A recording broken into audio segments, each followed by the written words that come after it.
12 past 8 on your Monday with some Simply Red. Money is too tight to mention. A classic for you. It's a good one, isn't it, Matt Dickerson? It's a good one, actually. Money is too tight to mention at the moment for council, so thank you for putting that song on. Hey, complete act coincidence. That's all. I'm sure. Don't read between the lines. There's nothing there. Hey, look, you've been out and about with the new Boundary Road project open, finally. Finally. Actually, it's a really interesting thing because if you go back to 2012, the first document that we had that put some costing around that road and showed the importance of that road was presented to council and approved by council. One of the reasons we had some former staff and councillors there was to really recognise how long a project this has been in the making. But that was good vision by the councillors of the day and by the staff of the day to say that this is going to be a really important road in the road network. Unfortunately, it took a little bit longer than maybe we would have liked to have had before it came on board, but now it's there, it's open, officially open last Thursday, people are using it. The first speeding fine was handed out about an hour after it was actually opened.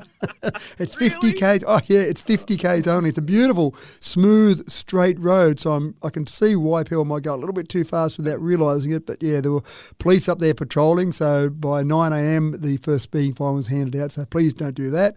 But it actually gives people around the school precinct, St John's, there's two St John's schools, there's the Christian school, Bunnings, KFC, a whole bunch of things up there. And in the past, the only way to get into all of that was to come along the highway and turn into Sheraton Road. Now... Well, yeah, that's the thing, isn't it? Like you and I were just talking before we turned the mics on that you never went to Bunnings at like 3 o'clock because you'd be stuck in the pickup time, you know what I mean? Correct, exactly right. And it got a bit dangerous there, people dropping kids off, then P-platers, obviously year 12 kids are there just getting their P-plate, so they're there.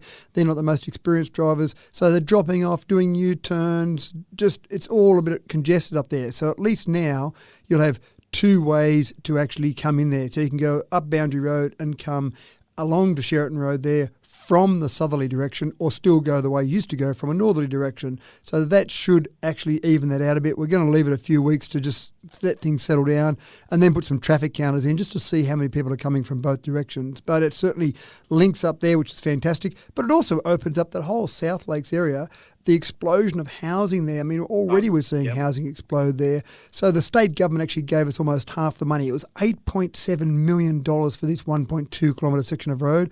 Roads are just so expensive, and the song you had on before was absolutely relevant there.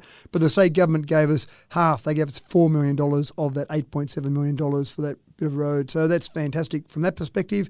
And again, we'll just roads, see... Sorry? Yeah, roads are expensive because they've got things like you've got all the telecommunications, electricity, because now, you know, electricity is put under the roads and you're not really doing the telegraph poles the old way of doing things. So, you know, that's why they're pricey. But you do it right the first time and it'll last for an age. Hopefully that's exactly right. It is nice and thick, especially on the roundabout there. It's a very thick pavement, about 250 mil thick pavement of AC there, not just normal bitumen, so it's a better constructed surface. But you're right, there are a huge number of services under the ground, and some of those services are already under the ground when you come along to build a road on top of it, so you've got to make sure they're deep enough to not have problems when you start putting a road on top. So there are some other things that you don't see, but just on top, just the black bitumen, it just seems to be very expensive.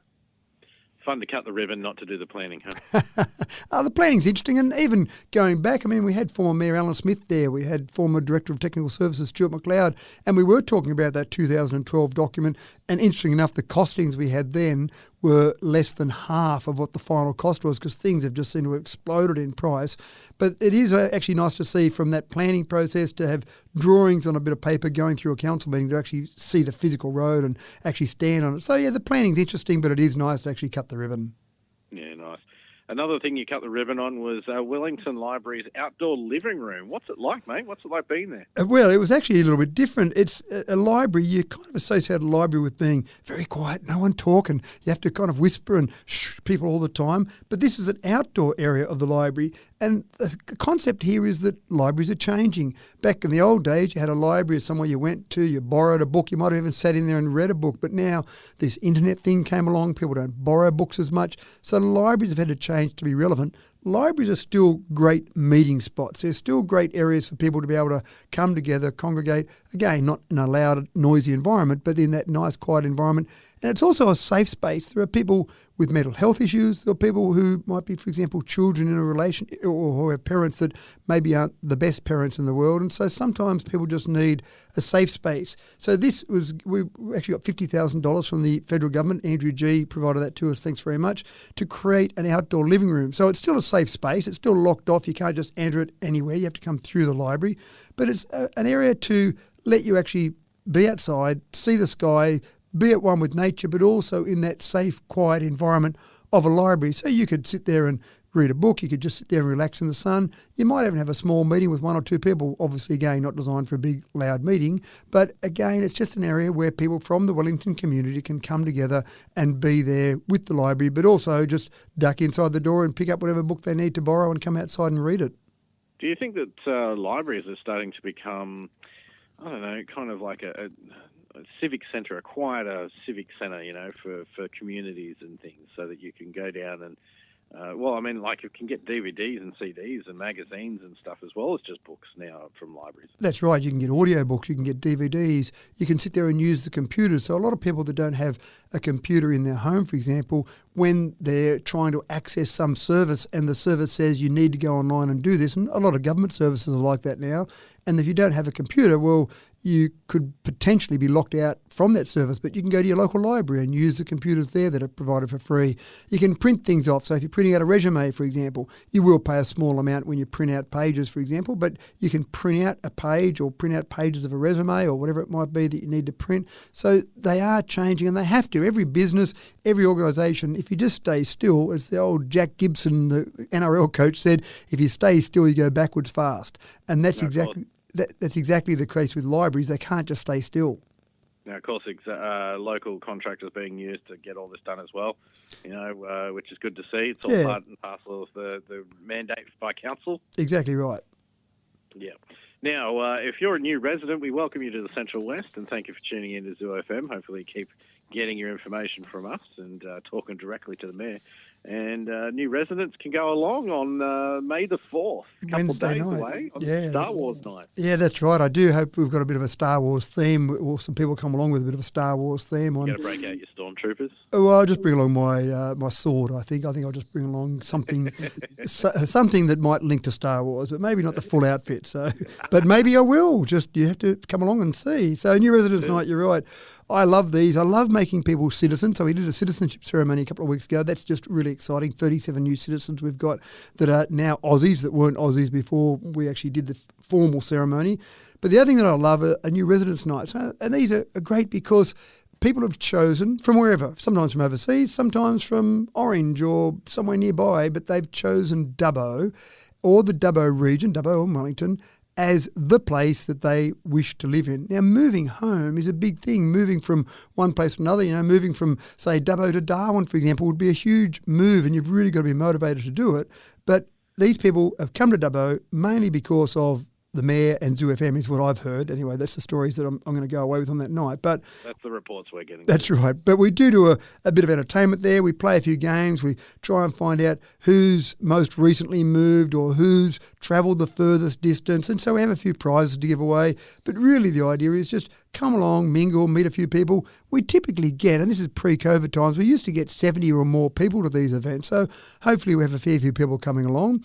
We have some stall holders there as well. So some different charity groups, some different organisations that people might want to join up. So if you've got an interest in music or you've got an interest in croquet or whatever it might be, we've got a few different groups that come along.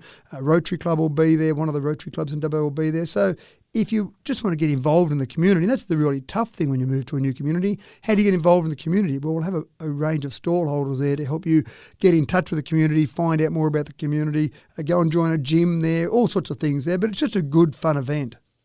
Yeah, I've had people and friends new friends come here to Dubbo, and you meet a whole bunch of people at this New Residents Night. As you say, fun little games. I've had a couple of them win little prizes as well to say welcome. And yeah, it's a good footing. It's a good way to get started. Like you said, those interest groups as well. Where and when? So Wednesday night at the Western Plains Cultural Centre at 5:30 p.m. 5:30 p.m. sharp, because it all starts from 5:30. Things will be happening from 5:30.